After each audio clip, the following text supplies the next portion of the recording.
On this episode, we have Tony Blauer to talk about fear and how to use it as a motivator and as a force for your own protection and how to improve through fear. Stay with us. You are a warrior. 321 status. What kind of vehicle is it? You are the very best your nation has to offer. 911. Multiple shots fired. They're asking you to lead. 5. We need a Bearcat. It's up to us. So 133. I need somebody that's got a visual on where the shooter is. You must be sound in mind, body, and spirit. 42, where's the officer down? I have a rescue helicopter that wants to land and help. This is the podcast that will make you the one. Copy, running eastbound. The one that will bring everyone back. Trouble, we have shots fired, shots fired. Give me backup now. Because no one else is coming. We're going to have an officer shot. 100 block of East Street. Suspect is down. Suspect is down. This is the Squad Room.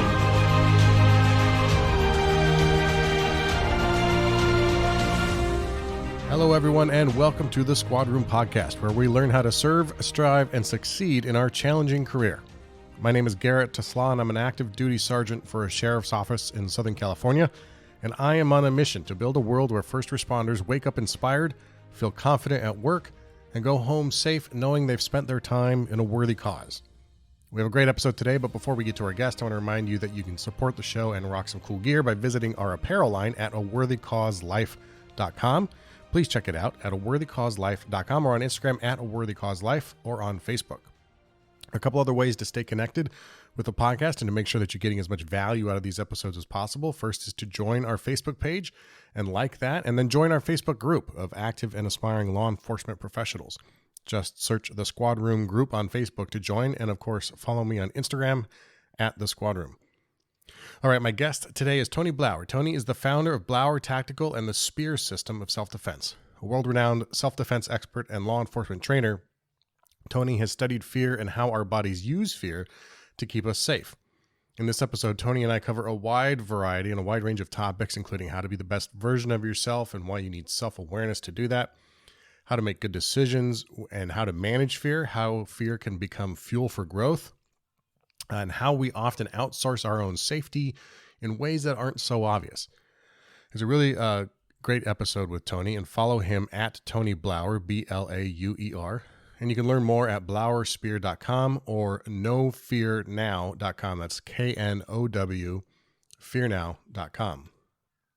Before we get to Tony, I want to tell you about our sponsor for this episode. This current pandemic that we're in has obviously changed the game on how we manage our fitness and health.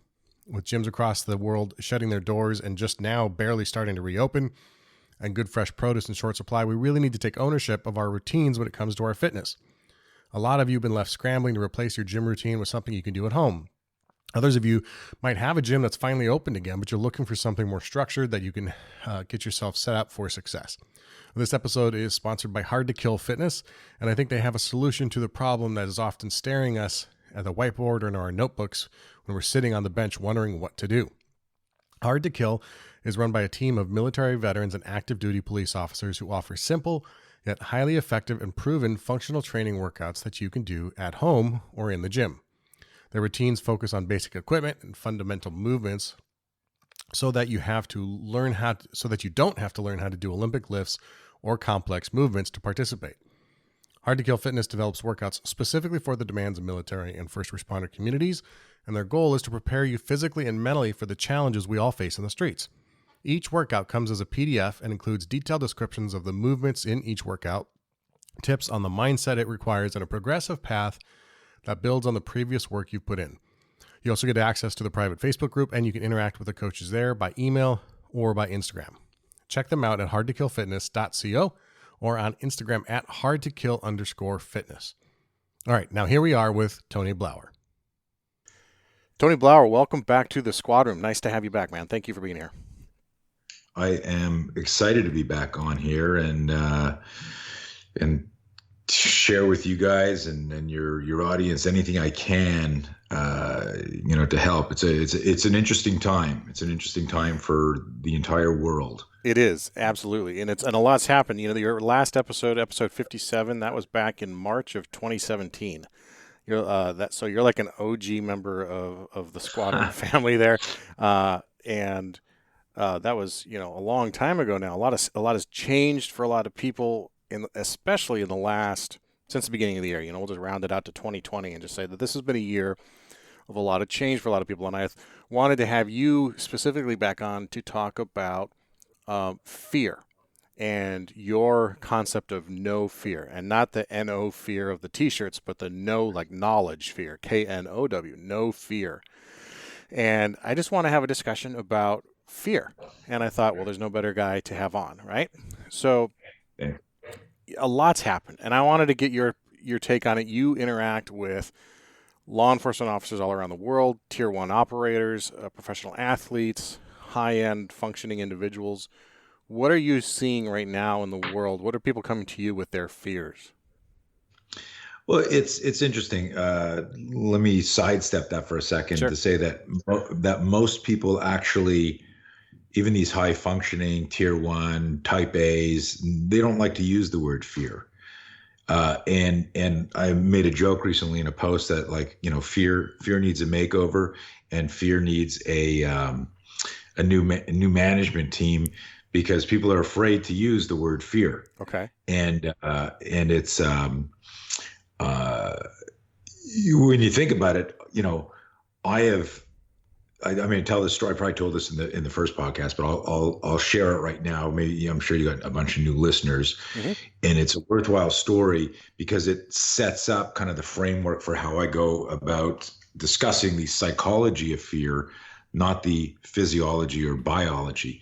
When most people in a more academic professional setting talk about fear, people immediately start thinking about the fight or flight syndrome, fight, flight, freeze, and they start, quoting people and thinking about stuff. But the reality is that doesn't interest me in the context of human performance, particularly when it relates to sudden violence. During a sudden violent attack, which a first responder, a cop, military, even just a citizen has to deal with, I make this joke, you're the first responder in your fight. You do not have time to dial 911 in a fight, even if you're situationally aware, compromised because you had no awareness, because you were looking at your phone and the attack happens, you still don't even have time to dial 911, right? And so I'm making a joke about awareness there. Hopefully everyone got that. If it transfers over audio, but the idea here is a lot of us outsource our safety. To quote Jack Donovan, who wrote "Violence is Golden," he had me on his show years ago, and I was explaining to him how we've all become domesticated. That we think, the cavalry's going to rush in, and even cops, some of them have that unconscious thought of like, well, I got backup. I don't need to train as much.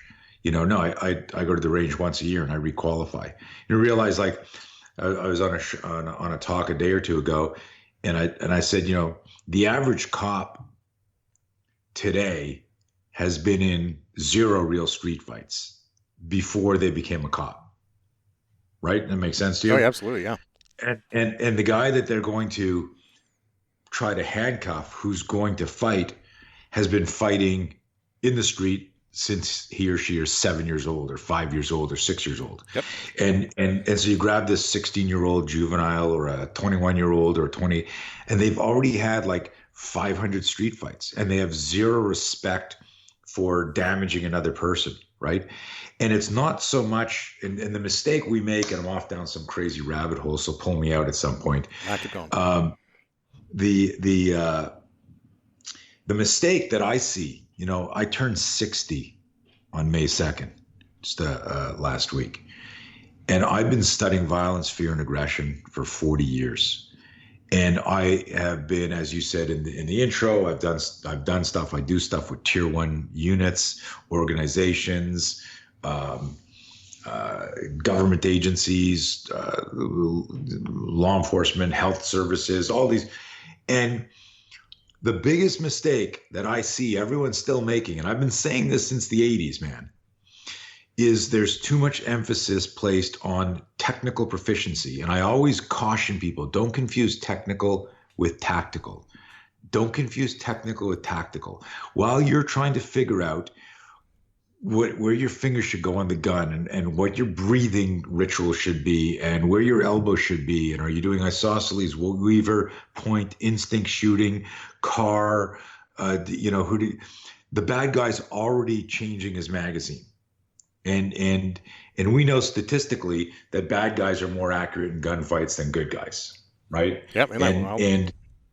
And the thing when you think about that is the bad guys don't go to gun site and the old Blackwater site or wherever you go to, you go to learn to shoot.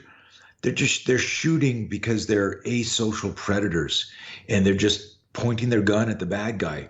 And so what I looked at when I was studying in the 80s, we were doing before Fight Club, we were doing these force-on-force scenarios. And it was kind of like this underground legendary thing. I used to live in Montreal, Canada. Now I'm a proud U.S. citizen. But we used to get together once a month, put on hockey gauntlets, hockey headgear. There was no high gear. I had yet to develop it yet. A taekwondo chest guard, baseball shin guards. And we would do these scenarios where we would, on VHS, videotape, kick the crap out of each other and videotape the stuff, but we always did it in the context of a scenario. It wasn't like just stand up and spar and see, a battle of attrition. It was, hey, go stand over there, pretend you're at a bar, guy bumps into you. There had to be at least like a minute of dialogue. Even back in the 80s, I said, this has to be moral, ethical, and legal, whatever we do. Because you'd have guys in the beginning misunderstand the rules of engagement, and someone will come up and go, "Hey man, give me your boom," and they just sucker punch the guy. And I go, "Well, stop. What do you mean?" "Well, he was gonna mug me." I go, "But you don't know that yet. In real life, you don't know that. You got a bad feeling. You need to threat discriminate. Go through the motions." What I was in, and this is just intuition, but what I was doing, I was trying to figure out a way to reverse engineer real encounters from a behavioral perspective and then evaluate what people are doing. And I noticed a couple of things, which will bring me to a story I forgot to finish talking about and remind me about my Fort Bragg skydiving story.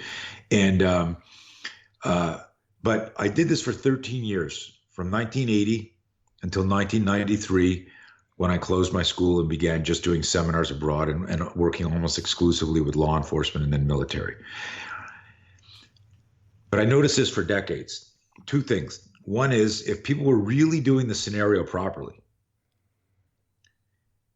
that when the attack happened, we called it the jack-in-the-box moment.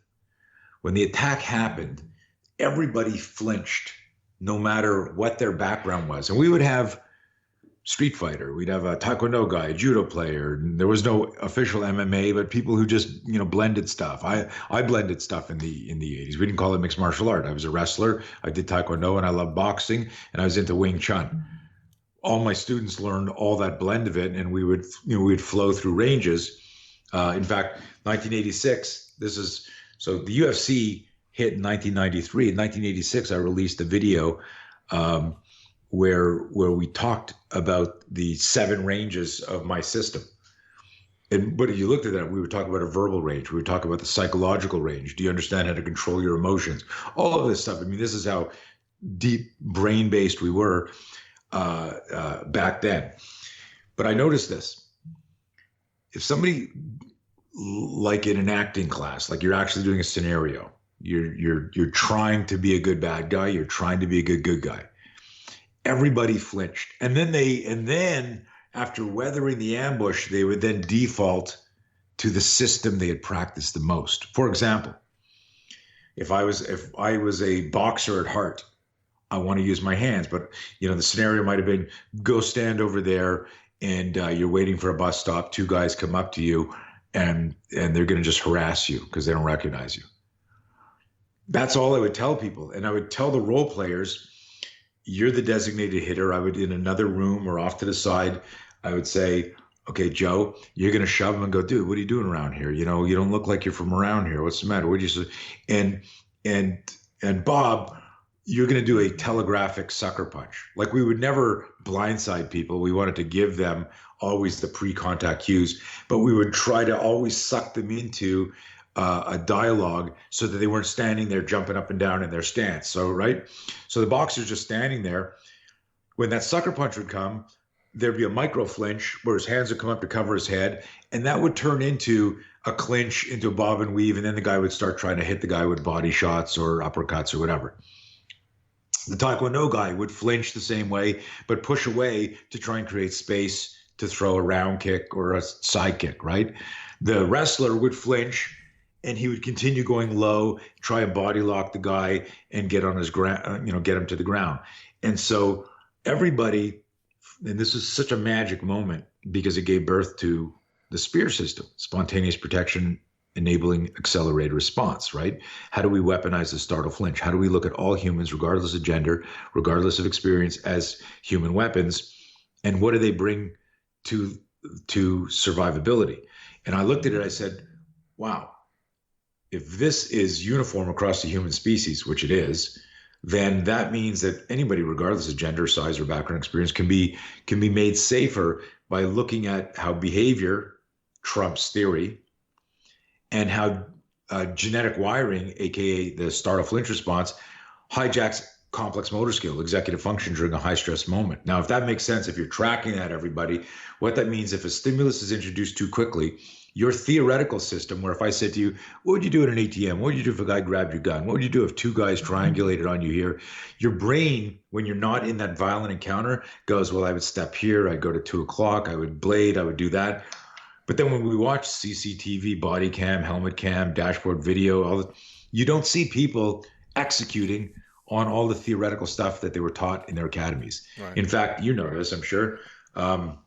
Caliber Press did a very expensive, or was it Caliber or Force Science? Force Science did a very expensive multi-year evaluation on Canada, UK, and the USA, and concluded that the current level of training doesn't prepare officers for the violence they're going to face in the street.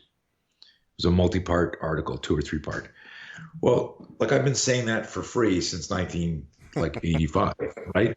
And I'm not trying to be a smart ass. I'm like going like, you don't need to do a study. You just need to look at film of most officers and the current confusion of how to deal with all stuff, which ties us back to my second observation and the theme of this show and your first question. So I noticed everybody flinched. I thought about that. I started isolating it. I started researching it, and I created,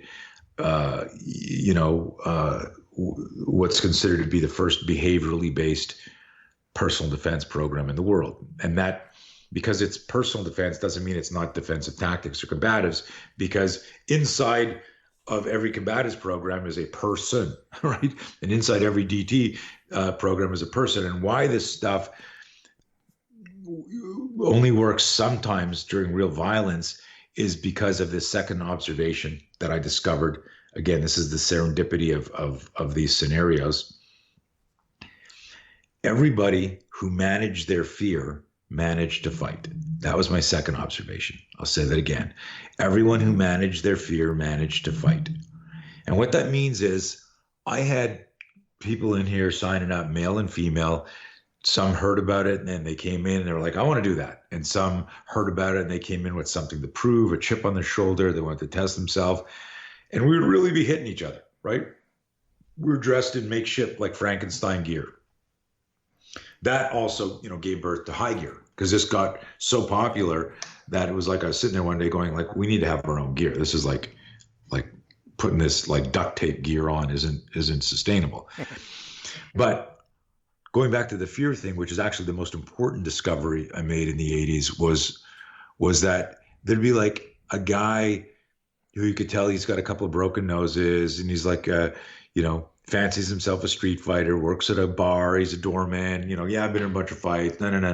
And he's like going, okay, who wants to go next? Who wants to be attacked? I'll be attacked, and he'd walk over and he's like that. And then like I would take 1 or 2 or 3 role players and I would set it up, and we're never trying to make someone look bad. We're always giving them verbal options, the time and the space to position themselves better. And then and then suddenly it's the Jack in the Box moment. And just so you know, when I say Jack in the Box, you know, the Jack in the Box, right? You go da da da da da da. You know, the clown's there. You know he's going to pop. You just don't know when he's going to happen. So I would always tease people with that. I would say, listen, you got the clown music here. You know there's going to be a fight. You don't know when it's going to happen. And it was actually that became the inspiration for our original thesis statement. Part of the bigger thesis statement was with regard to S.P.E.A.R system, when a stimulus is introduced too quickly, we flinch. And then it was to look at, does that startle flinch have a protective or a tactical application that can enhance our safety? If it does, why aren't we using it? That became years later that when we flinch to cover our head and push away danger, that became metaphorically the equivalent of a car's airbag. That the startle flinch bypassed cognition because in a holy shit dangerous moment, your executive function is hijacked by the reptilian brain. And you see this all over the world, regardless of training. Tier 1, no training. And that ties me back to such a fascinating kind of like when I look at this stuff, man, I look at myself not as the archaeologist that uncovered it, but I still look at it almost like from 30,000 foot view going, holy shit, look how cool this is. And I still, to this day, when I teach, I'm like, well, like it's like this podcast. I can't shut up about it. I'm so fucking excited. Why? Because if people understood this, they just get safer. They get safer immediately when they realize, so I've got this like hardwired genetic response that's the equivalent of a modern airbag. And it'll deploy when my actual awareness is compromised. And if I learn about it, I can prime it so that I'm safer. So now this will happen to anybody, but now if you're a police officer and you step inside the reactionary gap and you're aware that this individual in front of you might try to kill you or maim you to facilitate their escape, there are better ways to stand, better places to have your hand, better things to think about. So you're actually, you know, like in most cars, there's a little button to turn on or off the passenger airbag, right? It's like that. It's like you don't ever want your airbag turned off. Our personal airbag, the startle flinch, only deploys when our conscious awareness is compromised. Nobody walks around the house flinching, going, oh, right? Like, oh, what are you doing? What's the matter with you, Dad? Nothing. I'm just flinching by accident. Nobody flinches by accident. We flinch because we perceive a threat. So, how does this tie to fear? In all of these seminars, these, you know, like pre-Fight Club, like force on force scenarios, I see like the guy that, like the tough guy who goes, yeah, I'll go first. You know, he gets up there and he would crumble. He was used to sucker punching people. He was used to being the doorman going, that guy's drunk. I'll wait if now he's really drunk. And now he's become a problem. And now I've been watching him for a half an hour. I'm going to do this to him. Like, yeah, it could take some balls and courage to be a good doorman and security, but that being the sniper is not the same thing as stepping into the kill zone and emerging victorious. And that was the essence of our whole system. And a lot of people misunderstood that and looked at me as like, you know, what's he saying? Our system doesn't work. Because I would tell people, be careful when you practice, you might get really good at the wrong thing. Right. And what I was talking about there was neuroscience, that there's no such thing as muscle memory in the real world, but your neurotransmitters are getting myelinated every time you do a rep. And that becomes this neural pathway for you to do something. So this is what I spoke about. This is big fancy speak for, you know, the boxer would flinch and then try to box. The Taekwondo guy would flinch and then he'd try to kick. The grappler would flinch and then he'd try and do a takedown.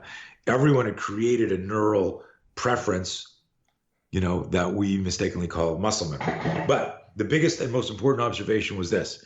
The tough guy that I said, hey, what do you think? How do you think this guy's going to do? Well, look at him. He's a doorman. He's like he's jacked. You know, look, he's got scars on his face from fights.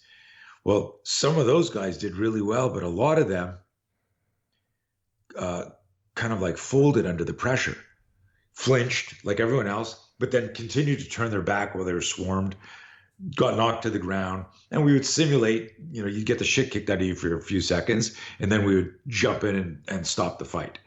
None of it was choreographed, right? Except for the first 10 seconds where I'd say, this is who you are, this is who they are. And I'd give people roles and places so that they couldn't, it would make it really hard for their ego or their martial art to manifest itself right away and save the day.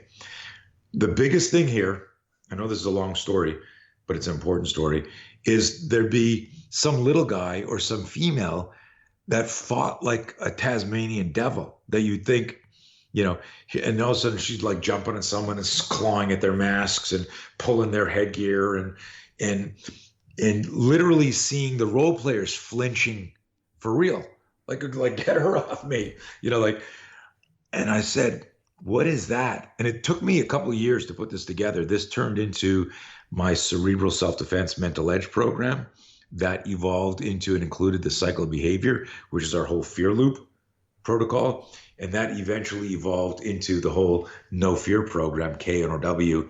How do we get to no fear? And you get to no fear by deciding what area of your life you need more courage in, right? Is it this, I heard recently, like heroic courage, right? Where, oh shit, I got to run into a burning building. I got to go save the day. I got to be a courageous bystander. Is it moral courage? You see shit that's wrong and it's like easier to avoid it, but I got to say something. I got to put my hand up right there. So there's different types of courage. But one of the most exciting things about my work, here we are like decades later, is I was in an interview recently and I'd never said this before, but it was such a gratifying moment when it came out and I realized you can't be brave if you're not afraid. You cannot be brave if you're not afraid.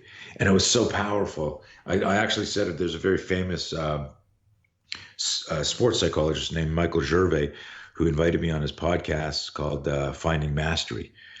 And this guy works with the Red Bull athletes and pro sports teams. Seahawks, and it was such an honor to be on his show. But we're sitting there, we're just having this great talk. And I'm talking about this. And I said, anyone who's courageous was scared before that, because if you're not scared, then what you're about to do requires zero courage, right? If you have a death wish, jumping out of an airplane to go skydiving isn't a big deal to you. If you're afraid of heights and you do your box breathing and you visualize what you need to do and you jump in the airplane, that takes courage because you're scared of heights, right? And so it's the same thing. If I don't want to die and I move towards the danger as a cop, as a firefighter, as someone in the military, that's what real bravery is. And so as our program expanded to corporate work and consulting, and we're doing a lot of stuff now, starting to get hit up by health services, emergency services, because, the door kickers are outliers in many ways, right? They're the people who are like, let's do this, right? Where, like a nurse or doctor on the front line right now who are our tier 1 operators for COVID-19, right? I talk about this current phase we're in is like, this is our medical 9/11. Mm-hmm. And it should have zero politics. But in 9/11, we kind of knew who the bad guys were. And then the good guys were our direct action operators.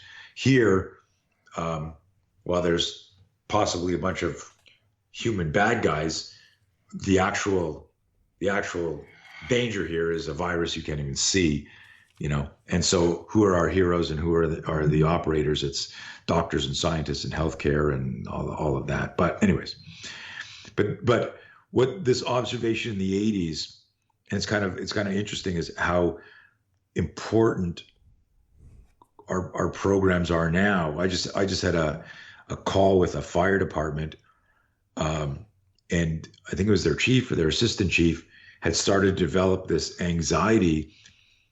He's been on the job for 20 years or whatever, and he's like, I'm having trouble sleeping now. And he somehow he'd heard about our stuff. He started reading about our fear management stuff. He bought my No Fear program. We put a 97-minute presentation out online several years ago, way before this, called No Fear, KNRW. It's 97 minutes. Because my normal workshop's a day long. It's Socratic. There's exercises. We talk. But I said, a lot of people can't get to it. So geography or finances prevents them from getting the course. He calls me up and he says, I did your No Fear thing and I slept like a baby that night. It reframed my relationship with fear. And then he asked me, he said, would you talk to my crew, my team at the fire department? And they're all like type A, let's go. Let's like, who goes, oh, there's a burning building and I'll run into that and save people. Like police officers, firefighters, emergency service. It's a special type of mindset to be attracted to that job and then do stuff that's that dangerous and that risky.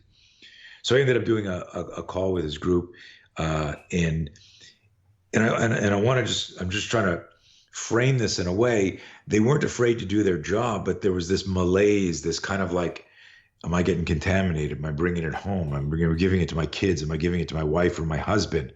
How many exposures to this? So like just little, you'd start this movie playing in your mind that would distract you.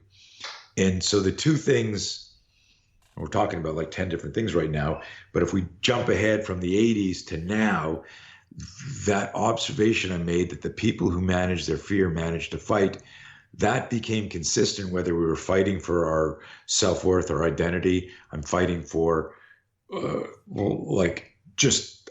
want to be a better version of myself. Oh, everyone's locked down. I now need to be a leader in my family. I need my husband or wife to see that I got my shit together, or my kids. Oh, you're at work now. You need your partner to know that they can lean on you, right? You need your team. And so like, what is leadership? And there's so much information out there about what leadership is, but very few people talk about self-awareness in managing personal fear. You don't think that every leader who comes out and goes, okay, we got this, well, let's go, that like 5 minutes before his "and justice for all" speech and "we got this" and "hoo-yah" was in his office going, man, I hope they fucking believe this, because I'm scared shitless right now. Because there's so much uncertainty right now, right? We don't, So I think that I'll shut up for a moment because I haven't taken a breath in like 20 minutes. But I think that one of the most important skills that has not yet been realized is our ability to connect self-awareness, fear management, and critical thinking. That if you need to solve a problem, you also can't be the problem. And if you don't have the self-awareness to go, holy shit, I'm in the fear loop right now, I'm now making emotional reactive decisions, you can't make critical decisions while you're in your own internal quicksand, right? Sure. Going, yeah. I hope this works. I hope this works.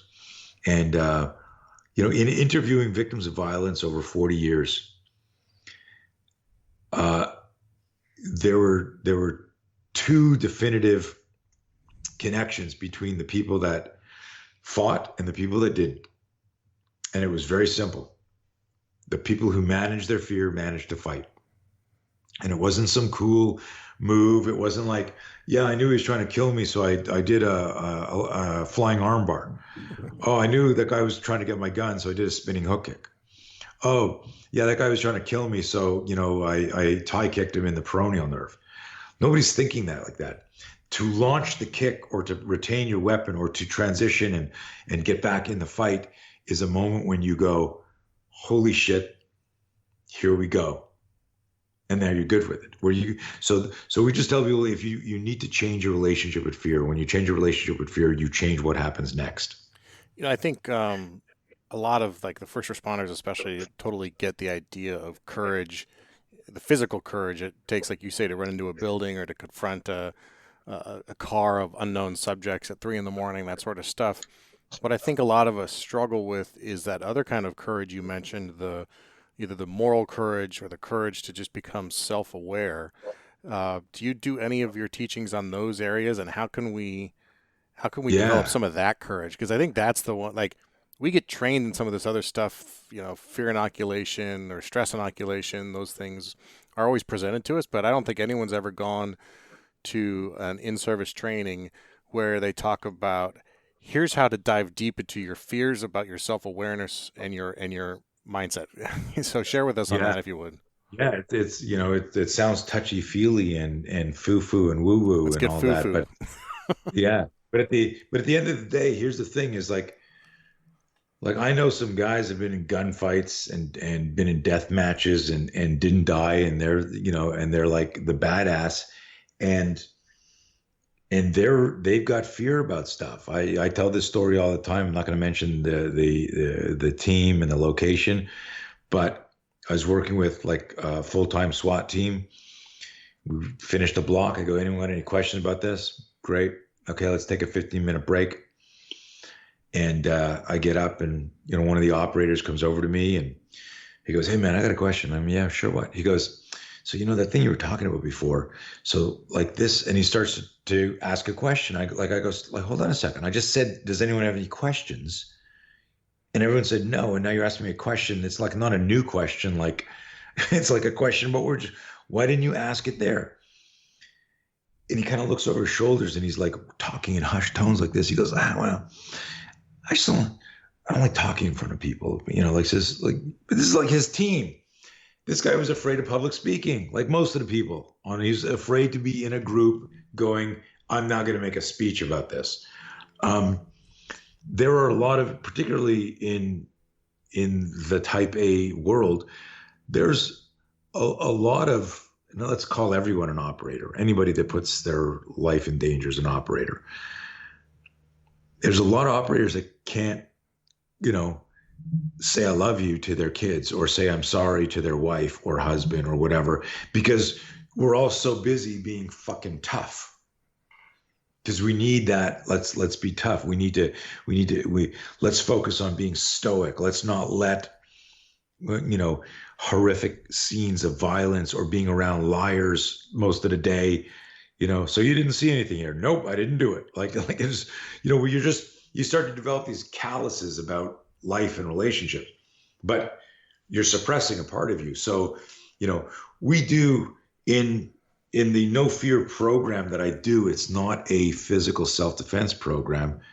And I don't want to be woo-woo foo-foo here, but it's an emotional, psychological self-defense program. At the end of the day, these are the things that eat us up inside, it's funny, I make the joke, I'm not a therapist, I don't play one on TV, but guess what? I have therapists that are clients of mine, not for therapy, because they study my fear management. I've got a guy, I'll end up doing stuff with him one day. We've had him on our No Fear show, named Jeff DeTesto. He's been a psychologist for 20 years. He is a Krav Maga instructor who came and did one of our instructor training programs. And like, we've got close to 200 affiliates around the world. They're all like experienced self-defense practitioners. You got to ask yourself, like, why would they come and do training with me? Why would they do our trainer course? And to answer it for you, it's because we're not teaching people how to make a fist or throw a kick. We're not into the complex motor skill. We're into the complex emotional, psychological, physical reality that is almost a bigger threat to your success than whether you can do the splits or not, or throw a kick or break a board or shoot a target that's not shooting back at you, right? You look at qualification, everyone does really well when they're shooting on steel. Most people do fairly well when they're shooting at paper. What happens to hit ratio, timing, and threat discrimination, decision-making when it's force on force using UTM or some marking cartridge? You go to a shoot house, there's more paint on the ceiling and the corner of the wall over the door than there is anywhere else. Like, how does that happen? Like, and I always talk about this. I go, if you, to tie this back to the 80s experiment, 1980s, if you go to your shoot house and you look, you'll see paint marking above the door. Like, was that the day that you guys did force on force with a basketball team and everyone was like 8 feet tall? Why are those rounds so high? Why did they miss, and why did they miss high? And the answer is, when you flinch, your hands come up to protect your head. And so if you got a gun in your hands and somebody makes you flinch and you're pulling the trigger and you're 8-10 feet away, where does that round end up hitting? Right? Yeah. 2, 3, 4, 5 feet above somebody's head. So it's amazing how you could look at an accidental intuitive experiment I did in the 80s. I can go in and explain to the firearms team why people are missing and some corrective measures they can do. But back full circle to you. All of that, and an interesting thing here, man, I could talk for hours on this stuff. I was working with a U.S. military team in Europe, and just as I got there, they'd just been doing a force-on-force scenario where I walked in after flying overseas, jet lagged like crazy. I walked into this argument that these two troops were having over an operator who wasn't in the room, who froze, they said froze inside the fatal funnel after getting hit with 2 marking cartridge rounds in the neck. And he was coming through the door. The role player was in a center-fed room in the dark, so nobody saw him. But they came in, I always make this joke like Etch-a-Sketch. Remember Etch-a-Sketch? Mm-hmm. That like they'd come in, this guy breaks left, this guy breaks right. And when you come in with Etch-a-Sketch, with like going, you're going left, I'm going right, what you do is you stymie intuition and instincts. And I'm not going to start talking about tactics here and all that, but when you just think I'm going left, then if maybe your peripheral vision picked up a threat here that you might have picked up or somehow made some gesture to. But this guy comes in the door opens, he comes in, pauses to break into the room and takes 2 rounds of simunition rounds in the neck, and it stung him and he flinches back there, freezes. But number 2 and number 3 think he's going to keep going. I mean, because in the moment, you don't really hear those rounds go off, right? Mm-hmm. It's not like a real gun. And so number 2 and number 3, who think he's going to step, but he hesitates because he just got stung in the throat, they get caught up and they get shot. And then 3 pushes everyone in the room, and they realize now where the role player is, and everyone shoots towards the role player and engage him. And they were furious that this guy stopped in the door, because they're like he was an experienced guy. They were doing like cold hits, for stress inoculation, scenario training. And they were like, wow, like I didn't think he would freeze in the door. And I walk into this conversation and they haven't trained with me yet. I go like, what are you guys talking about? They tell me the story. I said, let me ask you a question. Do you know anything about the startle flinch response, the body's cross-extensor reflex? They're like, well, no, that's why we brought you in. I go, so when you flinch, your body contracts at a violent speed. When you flinch, your ass gets tight. You hold your breath. If you don't have anything in your hands come up to protect your head. If you've got a gun in your hand, there'll be a micro flinch, but what you'll do is you'll actually squeeze down. This is very important for cops, because if you got a flashlight in your hand and you're looking at somebody's license and you look up going, something's off here, and then the guy grabs your gun or throws a punch at you, you're not going to do wax on, wax off. Your body has to cycle through flinch, cross-extensor reflex, locks down. You've got to release that shit and get back. And this is why when I talk to people and I try to explain to them, why do cops get dragged by cars? They don't actually think they can stop a car. The cop doesn't go, I'm stronger than everyone else who's tried this before. I can stop this car. It's because their hand is on the car while they're trying to pull this guy out. And all of a sudden he slams the car into drive. It surprises the officer and they go, shit. And there's a micro flinch that bypasses executive function. And if you're holding onto the door, the seatbelt or the door jamb, you locked onto that and that car's going and you can't let go because of the tension. Does this make sense? You're visualizing that, right? Uh-huh. Mm-hmm. So I'm telling these guys in Germany, I go, had he been shot in the neck, he was shot twice in the side of the neck by a real AK-47 or a real rifle, would he have flinched and held up the doorway? And they all looked at me. I said, no, he would have died, right? Because it was like right through the brain stem, wherever he got hit. He would have died, or he would have dropped right away. And you would have immediately known where the threat was, because you would have heard the round, auditory. You would have seen one of your colleagues just disappear because he would have just dropped right down. And there wouldn't have been this confusion in the doorway. The confusion was there because it was a soap-based bullet traveling at 400 feet per second that stung like getting bit by a hornet in the throat. So imagine, you're standing there and all of a sudden you get like bit in the throat. You're going to go, shit. Oh. Like, what is that? You don't continue going on in the room. It's a stimulus that got introduced too quickly. It triggered a flinch. It's a physiological response. It has nothing to do with his training or his courage. And that's what I said to them. And they were like, whoa.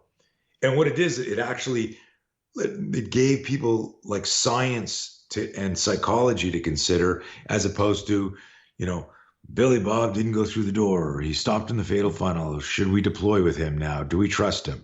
Because that was the talk, right?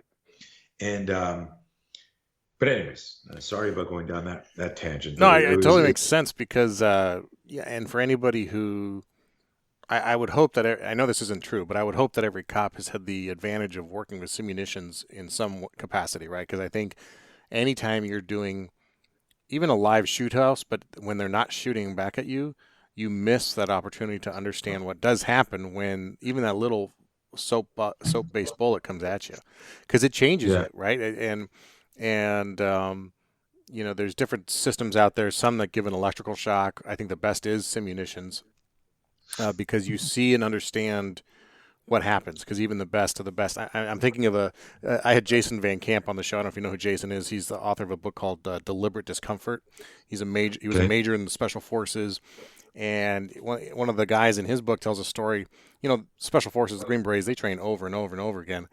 And as you're telling that story, I thought of the story from the book where this, I think it was a staff sergeant, was coming around a corner and was confronted by the bad guys, quote unquote, in a training scenario, and flinched and pulled around the corner and exposed his teammates back to the bullet, right?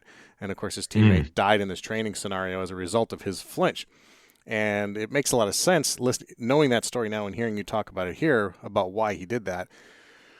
And I think it's just a real disservice to any cop out there if you're not training in those reactive environments where you get immediate feedback response, Are there things we can do? Because, not every department has those things. Not everybody's set up with a shoot house that can handle simunitions. What are things we can do individually to lessen that response so that we don't end up I understand that the flinch is going to happen. It's guaranteed. But sometimes we can lessen that flinch, I would think, right? Through training and through repetitive introduction of that stress. How do we do that, though, if we don't have that resource? Well, you got to be open-minded to it. There are a lot of defensive tactics combatives guys out there who have, their conscious or unconscious bias, and a lot of people who shit on my research, which is unfortunate. And I'm not going to talk about people or systems because I look at my system as the airbag that you didn't realize needed to be installed in your car. And your car in this metaphor is the system that you choose. Is it Gracie? Is it Krav? Is it boxing? Is it MMA? Is it an eclectic blend? But a lot of people don't, like in that story in the book, how deep did that, when that incident happened, how deep did the research and the whatever type of forensics analysis of that go into to discover and talk about the startle flinch and as a rationale for that? And it probably didn't go into it at all. It was just mentioned flinch, but then it was like, okay, so fear does this, or here's a training hazard, or this is acceptable or unacceptable collateral damage. It almost gets swept under the rug because people don't understand it. So to answer your question directly, if you don't understand that the flinch is an asset, that it's when your conscious awareness is compromised, your body's subconscious radar tries to do something to move you out of danger. It's fucking brilliant. I'm not talking about the S.P.E.A.R here. I'm talking about the body, the human body. We have this intuitive radar that says, look out. And that look out is a startle flinch. And if we feel that it's an imminent, immediate danger, we turn away from it. Our hands come up. If we feel there's time and space, our hands come up to protect our head and then push away. So I discovered this in the 80s and figured out a way to weaponize it by doing these Pavlovian drills. A lot of these drills, you ask me, how can officers learn more about it? You won't learn anything about it if you have a closed mind. I invite you all to read the article I wrote for Caliber Press on the Brian Dalton attempted murder. Officer Dalton was stabbed 4 times in the neck by a screwdriver from some obviously crazy bad guy who attacked him on a vehicle stop. And Dalton was able to finally get to his weapon and terminate the threat. But I write this article and I do a demo. You could watch it and read it. Just do. I'll send you the link. You can post it in show notes. But it's if you want to Google it, it's Brian Dalton, Tony Blauer, Caliber Press. You'll see it. The title of the article is "Violence Doesn't Care What Martial Art You Study." Right. So I love that. And I say that, and guess what? People hate that because they think I'm insulting them. And I'm just explaining, hey, coronavirus doesn't care. The tornado doesn't care. Violence doesn't care. Are you prepared? And if it hits you, what are you going to do? And when it hits us, it's emotional, psychological, physical. So if you want to get good at weathering and converting the flinch, it starts phase 1. Accept that it's there, embrace it. Most people don't. They think that flinching is cowardly or effeminate looking, right? So if you turn away from danger and your hands come up, you look like a pussy. So you got to get over that and realize that, anybody who goes through a windshield in a car accident because they're not wearing their seatbelt has trauma on their hands and their forearms. Their startle flinch tried to protect the head going through the window. That's how fast this is. You look at any knife attack where somebody was attacked from the front, there's always trauma on the hands and their forearm. Forensics experts say, those are defensive wounds.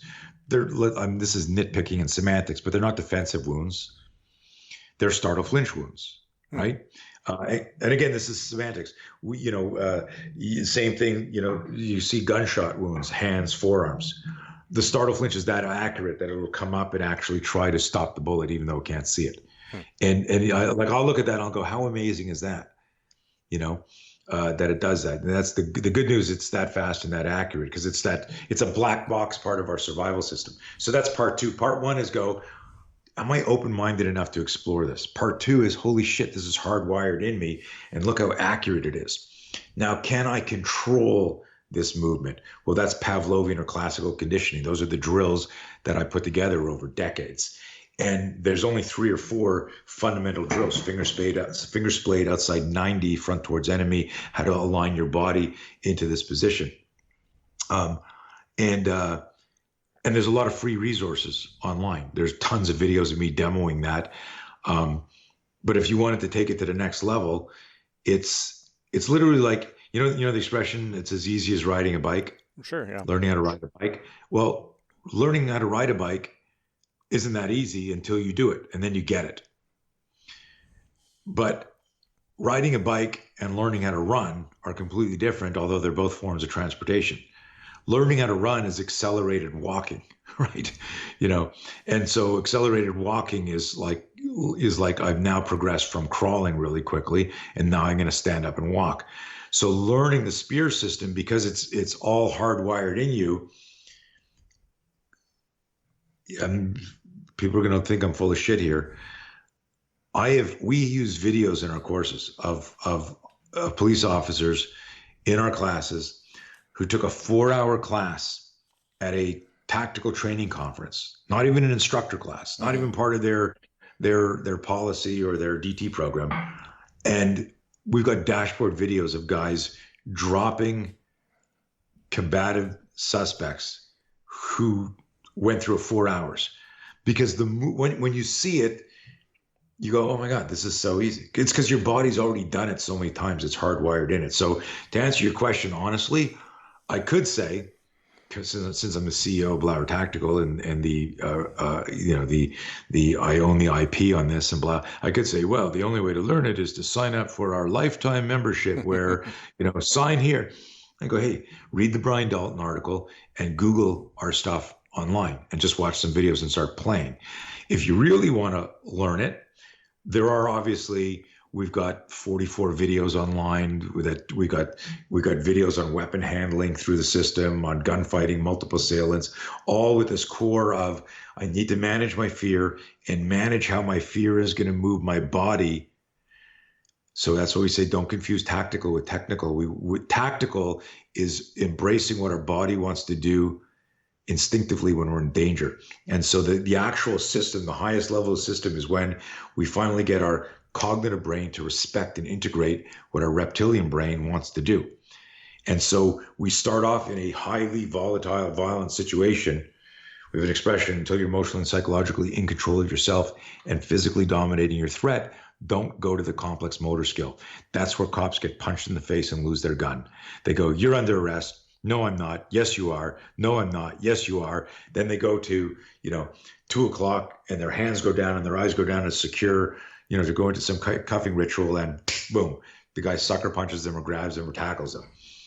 So we tell people in a high stress situation or during sudden violence, stay primal gross motor, get control of yourself, get control of the threat, then transition to your complex motor skills. That takes 25 seconds to say. That could happen in a second and a half. Interesting stuff. We'll make sure we put the article you mentioned and some of the other stuff into your show notes so people can find that, easily, and just go to your episode at thesquadroom.net. I want to end with a question. I didn't prep you for this question, but I think you're going to answer it just fine. I'm sure you've heard this before. I'm kind of scared. I'm a little bit nervous. It's just, there's a quote I use on the show a lot, and it's a call to action I use called "Be the One." And I often ask the audience to be the one. And it comes from a Heraclitus quote from, way back in the day.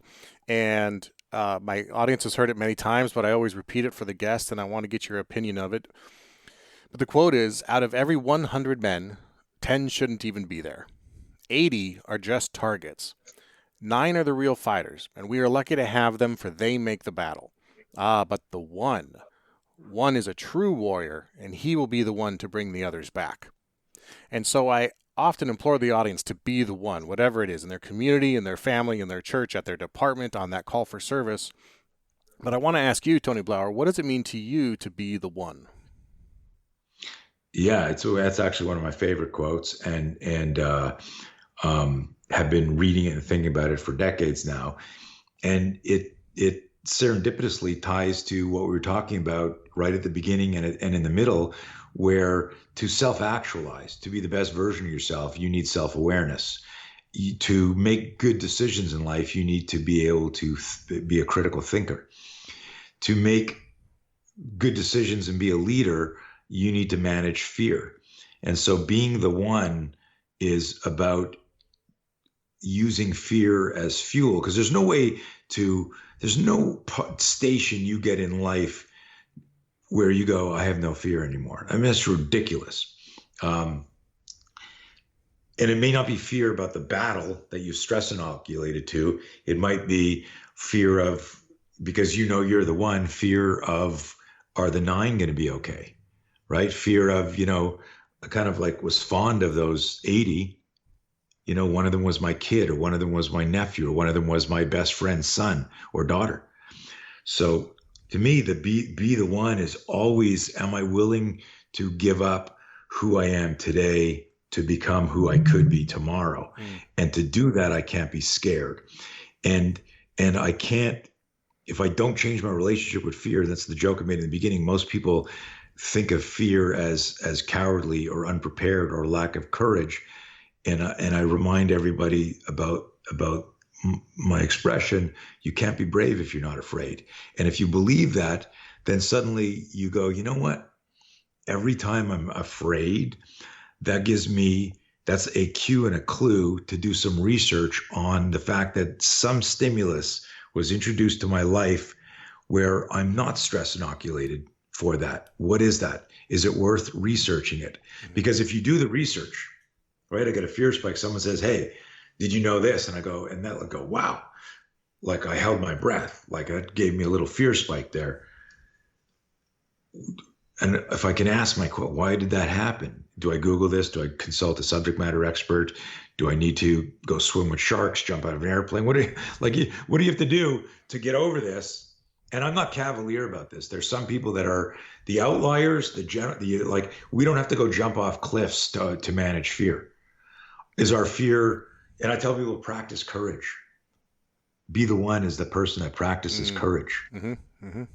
I like that. See, I knew you'd have a great. I knew you'd have a great answer for that question, and that's a fantastic spot to end on. Tony, where can people find out more about your classes, the work you're doing, the S.P.E.A.R system, and Blauer Tactical?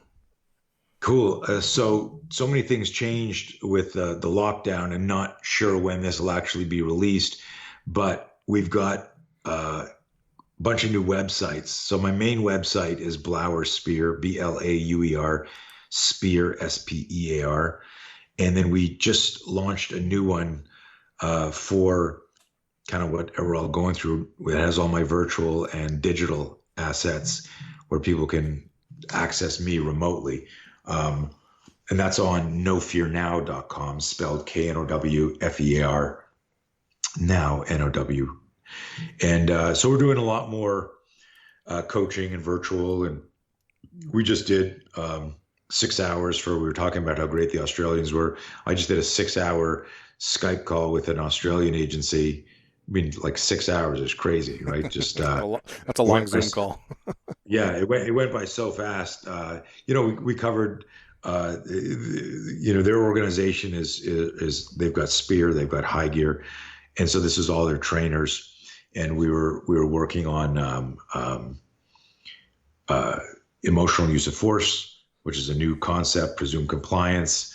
This mentoring recruits in fear and managing fear, how to do realistic scenario-based training, and so on and so forth. So we're doing a lot of stuff that, to go back to what you asked earlier, is how do people get better at this? How do they mitigate this? You got to do the research. When you understand it, you go, wow, I can do this. Awesome. We'll put all the links for that again in the show notes, like I mentioned earlier, so people can go to thesquadroom.net and find your episode if they don't remember that off the top of their head. Tony, thanks for being with us. Thanks for leading the charge and helping us develop that response to fear in the appropriate way. Really enjoy getting to talk with you anytime I can, and following you on socials and everything you're doing out there. So thank you for what you do.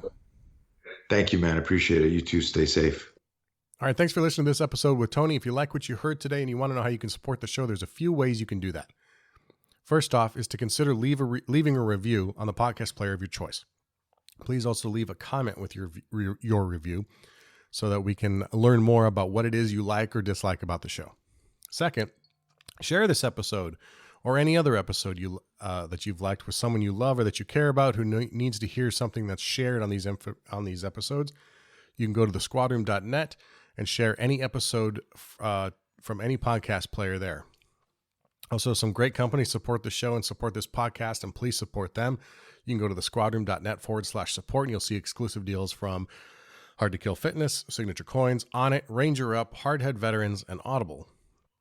And of course, join our Facebook group and follow me on Instagram. Special thanks to today's sponsor, Hard to Kill Fitness. If you're looking for effective and challenging at-home workout programs that get you results and get you back in shape, check them out at hardtokillfitness.co. If you're shopping at Ranger Up, don't forget to use the coupon code THESQUADROOM to get 10% off your order. And if you're looking for the best-fitting ballistic helmet that exceeds NIJ standards and won't break your bank account, check out hardheadveterans.com and use the coupon code SQUADROOM to get $20 off your helmet.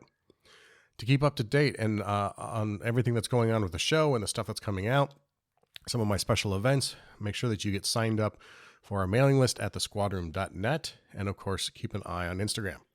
All right, until next time, take care of each other and stay safe.